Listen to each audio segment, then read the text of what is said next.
Students, आज हमने पढ़ना है इंक्रीमेंट ऑपरेटर इन सी। इसमें मैं आपको इंक्रीमेंट ऑपरेटर के बारे में बताऊंगी और साथ ही इसकी एक या दो एग्जांपल्स यानी इसके प्रोग्राम सी में बनाकर देखेंगे। तो देखते हैं कि इंक्रीमेंट ऑपरेटर क्या चीज़ है। इंक्रीमेंट ऑपरेटर्स जो हैं वो यूज़ होते हैं किसी भी वेरिएबल की वैल्यू के अंदर एक का इजाफा करने के लिए, ठीक है। तो उसको हम प्लस प्लस के सिंबल के साथ डिनोट करते हैं, जैसे कि ये आपको नज़र आ रहा है, जैसे कि आपको नज़र आ रहा है प्लस प्लस का सिंबल यूज़ करते हैं। तो यूनरी ऑपरेटर है। यूनरी ऑपरेटर इसलिए है कि ये एक वेरिएबल के साथ यूज़ होता है, सिंगल वेरिएबल के साथ। और इंक्रीमेंट ऑपरेटर जो है वो कॉन्स्टेंट्स या एक्सप्रेशंस की वैल्यू को इंक्रीमेंट नहीं कर सकता, ठीक है। जैसे a प्लस प्लस है और x प्लस प्लस है, ये तो वैलिड हैं, लेकिन आप 10 प्लस प्लस नहीं कर सकते, ये इनवैलिड स्टेटमेंट होगी। इसी तरह अब इसकी दो फॉर्म्स हैं, मतलब प्लस प्लस से हर वेरिएबल में एक का इजाफा हो रहा है जिसके साथ आपने इसको यूज़ किया है। तो इसको यूज़ हम दो तरीके से कर सकते हैं, एक है प्रीफिक्स फॉर्म और एक है पोस्ट फिक्स फॉर्म। तो प्रीफिक्स फॉर्म में क्या हो रहा है कि ये जो ऑपरेटर है प्लस प्लस वाला, ये वेरिएबल से पहले लगाते हैं, और पोस्ट फिक्स फॉर्म में प्लस प्लस का ऑपरेटर जो है वो वेरिएबल के बाद में आएगा। तो डिफरेंस क्या है दोनों का, प्रीफिक्स और पोस्ट फिक्स का, कि जब इंडिपेंडेंटली एक सिंगल वेरिएबल के साथ यूज़ हुए में हैं तब तो चाहे आप प्रीफिक्स यूज़ करें चाहे आप पोस्ट फिक्स यूज़ करें, उसका रिज़ल्ट जो है वो सेम आएगा।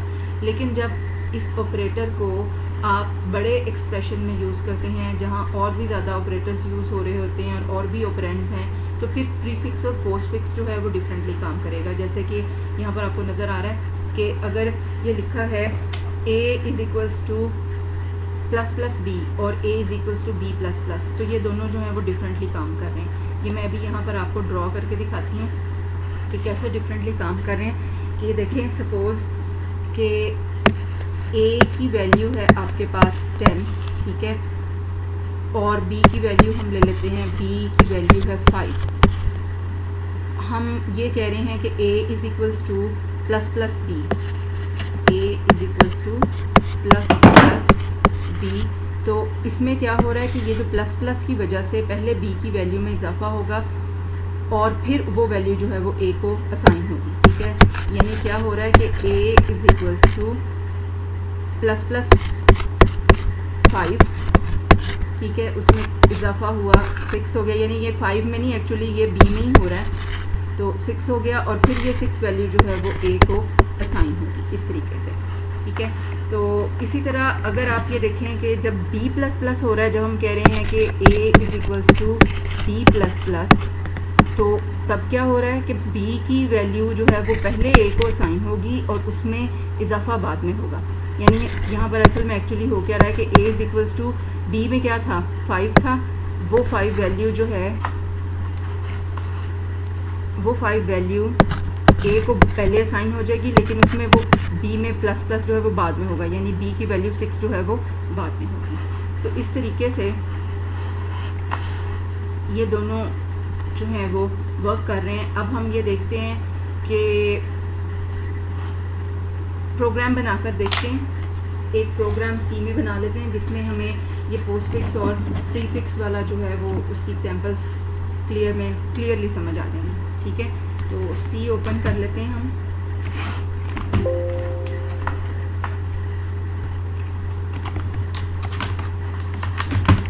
ये हम टर्बो सी ओपन कर रहे हैं।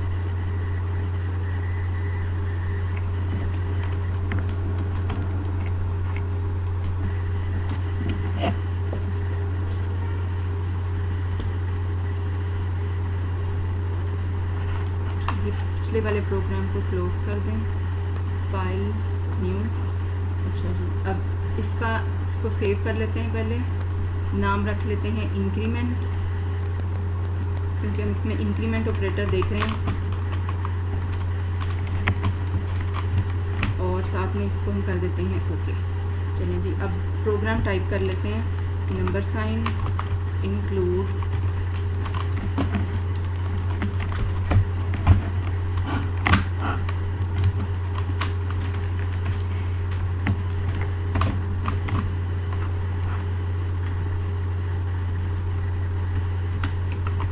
$100IO.H, उसके बाद नंबर साइन include console.io.h, ठीक है। उसके बाद आ गया void main void, ठीक है।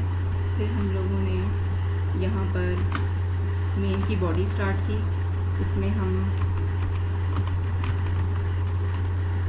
CLR/SCR फंक्शन यूज़ कर रहे हैं ताकि स्क्रीन क्लियर हो जाए। अगर पहले से उसके ऊपर कोई आउटपुट मौजूद थी तो वो अरेज हो जाएगी। उसके बाद हम 4 इंटीजर्स ले रहे हैं, A, B, X, Y। ये 4 इंटीजर वेरिएबल्स हम लोगों ने डिक्लेयर कर दिए। अब हम कह रहे हैं इन सबको हमने कंपाउंड असाइनमेंट स्टेटमेंट की मदद से A की वैल्यू असाइन कर देनी है, जो कि है 0। यानी हम कह रहे हैं A is equals to B is equals to X is equals to Y is equals to 0,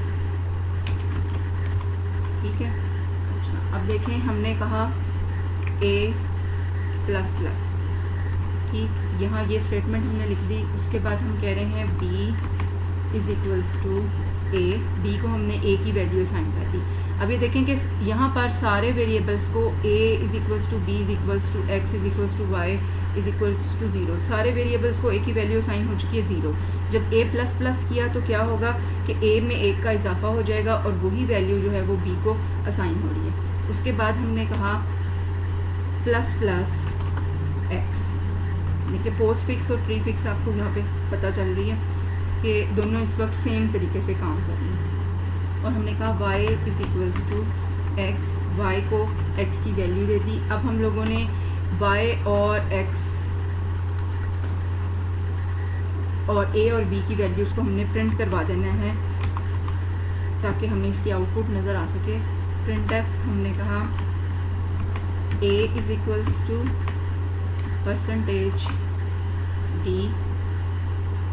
\n, ये \n इसलिए यूज़ करते हैं ताकि हम अगली लाइन पर चले जाएं। और हमने कहा b is equals to %d, ठीक है। फिर से \n यूज़ करेंगे ताकि उससे नेक्स्ट लाइन पर चले जाएं।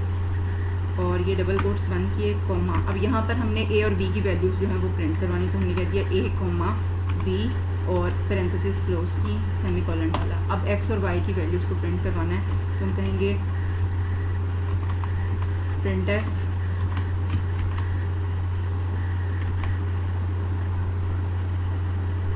x is equals to %d, फिर \n, ठीक है, \n, और y is equals to %d और \n,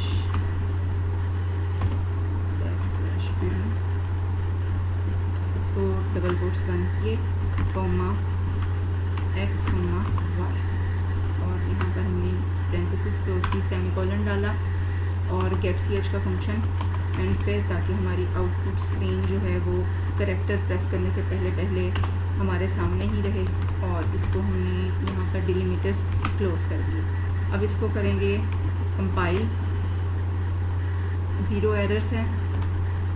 अब रन करते हैं, ये देखें अब आपको वैल्यूज़ नज़र आ रही हैं। a is equals to 1, b is equals to 1, x is equals to 1 और y इज़ इक्वल्स टू 1, जबकि हमने प्रोग्राम में इन चारों वेरिएबल्स को स्टार्ट पर 0 वैल्यू दी थी। इसका मतलब है कि ++ a करने से और ++ x करने से a में और x में एक इंक्रीमेंट हुआ 1 का, और साथ में हमने a की वैल्यू b को दे दी थी और x की वैल्यू हमने y को दे दी थी, तो उनकी वैल्यूज़ भी 0 की बजाय क्या हो गई, 1 हो गई।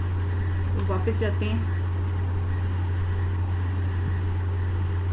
प्रोग्राम ये देख लीजिए और लेक्चर आपका यहाँ पे फिनिश हो रहा है।